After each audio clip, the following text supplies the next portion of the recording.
এই বাড়ি থেকে চলে যাবো, এই মুহূর্তে এই বাড়ি থেকে চলে যাবো। কি করছিস বাজার? আমি এই বাড়িতে চলে যাবো মানে? বোমা দেও, আমার বেটা কি করছে? আমার করছে এই বাড়িতে চলে যাতি।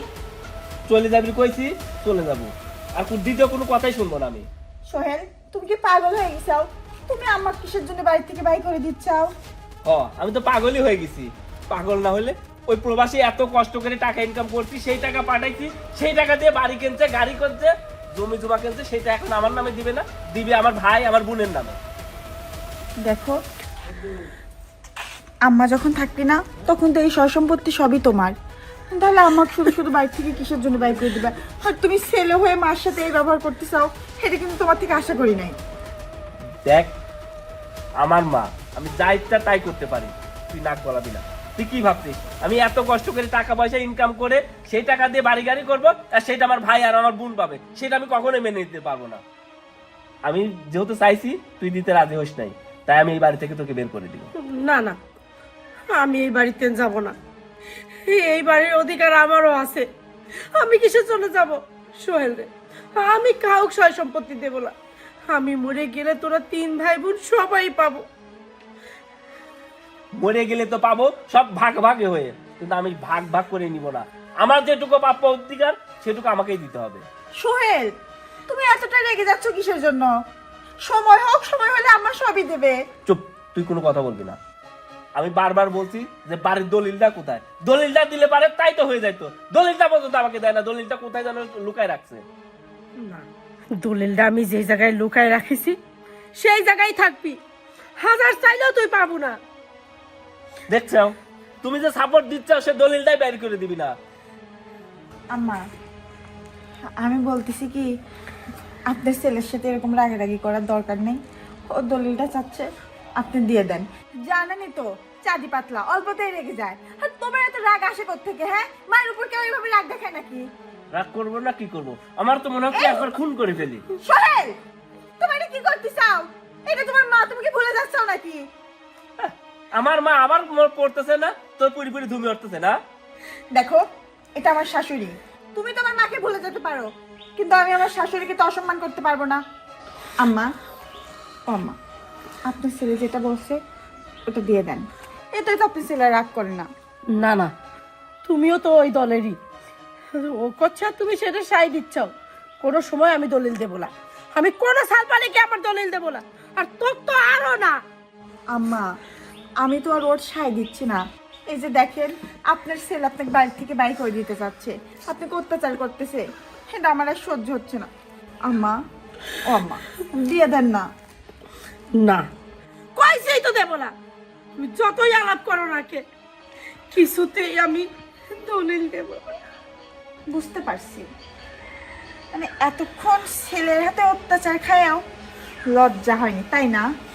হ্যাঁ, আমি চাচ্ছি না যে আমার খারাপ রূপ আপনি দেখেন আম্মা, তাই ভালো ভালো করছি, দলিলটা দিয়ে দেন। না না, দলিল দেবো না। এই দলিল আমি এক জায়গায় গচ্ছিত রেখে দিয়েছি, ওটা আজীবন ওই জায়গায় গচ্ছিতই থাকবি। কোনো মতেই তুমি ওই দলিল পাবে না আমার কাছ থেকে। দিবেন না? না। এই, দিব না তুই? হ্যাঁ? ভালোই ভালোই এতক্ষণ ধরে বলা হচ্ছে, কিন্তু তুই গায়ে লাগাচ্ছিস না। এই বাড়ির সয় সম্পত্তি তুই তোর অন্য ছেলে মেয়ে ভাগ করে দিবি, আর আমাদের ভবিষ্যৎ অন্ধকার হয়ে যাবে। তা তো না, আমার স্বামী এত বছর প্রবাসে কষ্ট করেছে শুধুমাত্র আমার জন্য, আমাদের ভবিষ্যতের জন্য, আর তুই সেই ভবিষ্যৎ নষ্ট করে দিব? কোনোদিনও না। তো ভালো করে করছে, তাতে দলিল দে। না না, আমি কিছুতেই দেবো না, কইছি তো। দিব না তুই? দিব না দলিল, দিব না। তোর কাছে একবারে জানি মেরে ফেলাবো। তোর ছেলে এতক্ষণ অত্যাচার করতেছে, আমি তোর ছেলে অত্যাচার করতে দিচ্ছি না কিসের জন্য? কারণ ওর তোর ছেলে, ও তো অত্যাচার করলে খারাপ দেখায়, কিন্তু আমি তোর দেখার বউ, আমি তো মারলে একটু খারাপ দেখা যাবে না। দিব না তুই? দিব না? দিব না?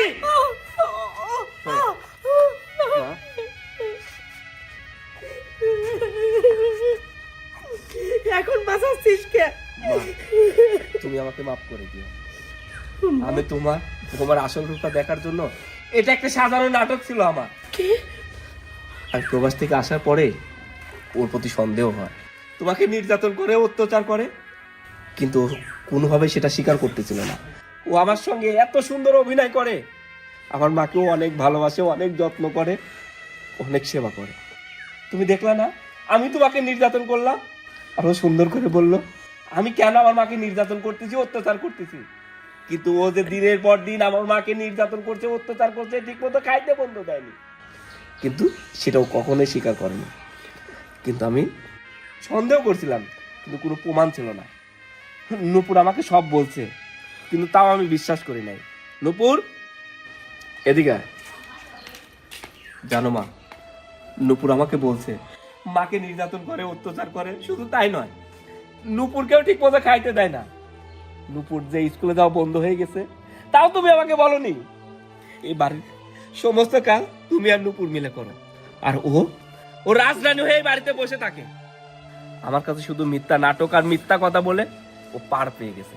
তাই আমি দেখতে চাইছিলাম ওর আসল রূপটা, কিন্তু কোনোভাবে ধরতে পারছিলাম না। তাই আমি তোমাকে নির্যাতন করছি, বাড়ি থেকে বের করে দেওয়ার নাটক করছি, যাতে ওর আসল চেহারাটা আমার সামনে চলে আসে। আর সেটা সত্যি সত্যি আজ আসল চেহারাটা আমি দেখে ফেললাম। ও যে কত বড় খারাপ, কত বড় কুৎসিত, সেটা আমি বুঝতে পারছি।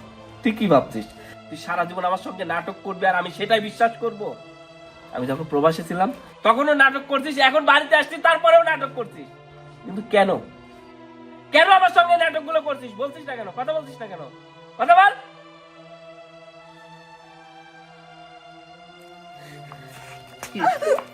অন্য সময় না তো খুব ফটর ফটর ফটর ফটর করছিস, আর এখন কথা বলতে পারছিস না। কি কথা বলবি? হ্যাঁ সোহেল, আমার ভুল হয়ে গেছে, আমাকে তুমি ক্ষমা করে দাও।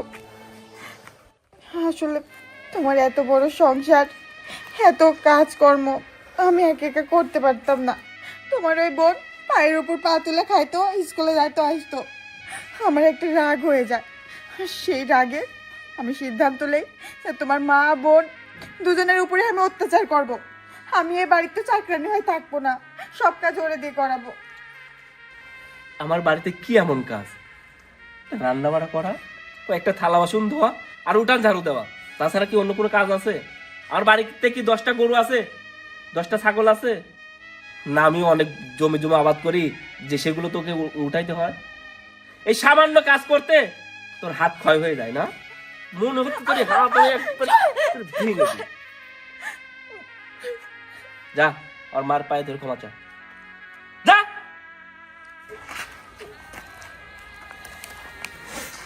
আমাকে ক্ষমা করে দেন আম্মা, আপনাদের সাথে অনেক অন্যায় অবিচার করেছি।